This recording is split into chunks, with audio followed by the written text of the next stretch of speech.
দিন হলোর মাঝে সবচেয়ে শ্রেষ্ঠ দিন হইল জুমার দিন হোক সুবহানাল্লাহ।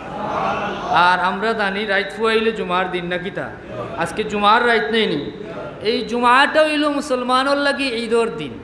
কিতার দিন? ঈদর দিন।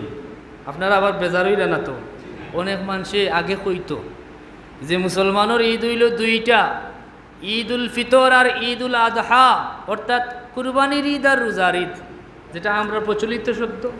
এর বাইরে আর কোনো ঈদ নাই। ই কথা এখন আর কোনো মানুষে মানবনি, কারণ মানুষরে আল্লাহ দয়া করছেন, বিভিন্ন সুযোগ সুবিধা দান করছেন। আমরা এখন জানার মাধ্যমের কোনো অভাব নাই। যে কেউ মন গড়া যেসা তাই আমরা কাছে কইলে আমরা রিসিভ করার মতো সুযোগ আমরা এবং সময় আমরা হাতে নাই, ঠিক না নিসা বল? মুসলমানের ঈদ দুইটা নাই, একাধিক ঈদ আছে।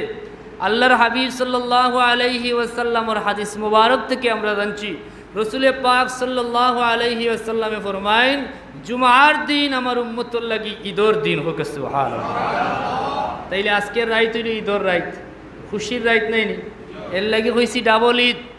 এই জুমার রাইত এত গুরুত্বপূর্ণ রাইত, রসুলে পাক সাল্লাল্লাহু আলাইহি ওয়াসাল্লামের হাদিস মুবারক সাক্ষী। আল্লাহর হাবিব সাল্লাল্লাহু আলাইহি ওয়াসাল্লামে ফরমাইন, জুমার রাইত আমার উম্মতগুলোরে আল্লাহ পাক রব্বুল আলামিনে প্রতি ঘন্টায় 2 লক্ষ পাপী উম্মতরে মাফ করিয়া দিল হোক সুবহানাল্লাহ। এবং বৎসরের মাঝে 5টা রাইত আছে। আমি হাদিসের এবারত হইতাম না, যেহেতু আমিও মাজুর, আর খুব সংক্ষেপে আমরা মূল বিষয়ে সামান্য আলোচনা করিয়া দোয়া লইয়া বিদায় হয়ে যাব। রসুল পাক সাল্লাল্লাহু আলাইহি ওয়াসাল্লামের হাদিস মুবারক যে আল্লাহ উম্মতে মুহাম্মদিরে 5টা বিশেষ রাইত দান করছেন। কয়টা? 5টা বিশেষ রাইত দান করছেন। যে 5টা রাইত উম্মতে মুহাম্মদির লাগি আল্লাহ মকবুল রাইত হিসাবে, আল্লাহ বিশেষ গিফট বা হাদিয়া হিসাবে আমরা দান করছেন। ই 5 রাইত মাগরিব থেকে ফজর পর্যন্ত বান্দায় আল্লাহর কাছে যা চাইব আল্লাহ তা কবুল করবা হোক সুবহানাল্লাহ। এর মাঝে এক রাইত হইল জুমার রাইত। রসুলে পাক সাল্লাল্লাহু আলাইহি ওয়াসাল্লামে ফরমাইন, জুমার রাইত এই 5টা রাইতের মাঝে একটা রাইত হইল জুমার রাইত।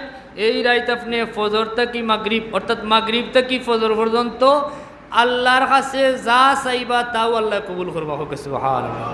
তাইলে আমরা খুশি না নিসা বহল? মকবুল রাইত, যে রাইত আল্লাহর দরবার থেকে কোনো দোয়া ফিরত হয় না, ও রাইত আমরা এমন এক খামো, এমন এক উপলক্ষ করিয়া আমরা সমবেত হয়েছি। আসমানোর নিচে জমিনের উপরে সবচেয়ে ফজিলতপূর্ণ, সবচেয়ে তাৎপর্যপূর্ণ যে মাহফিল, এই মাহফিলের নাম হইল মাহফিলে মিলাদুন নবী সাল্লাল্লাহু আলাইহি ওয়াসাল্লাম হোক আলহামদুলিল্লাহ। তাহলে কথা বুঝা গেছে নি? বিদায় আমি অনুরোধ করবো, ডাইনে বামে সামনে পিছনে আমরা আর কথার আওয়াজ যতদূর পর্যন্ত পৌঁছার আমরা দোয়া করি এবং আশা রাখি এই বৃহত্তর এলাকার কোনো মানুষের যেন আল্লাহ এই মুবারক সুযোগটা কি যেন আল্লাহ বঞ্চিত না করেন হোক আল্লাহুম্মা আমিন।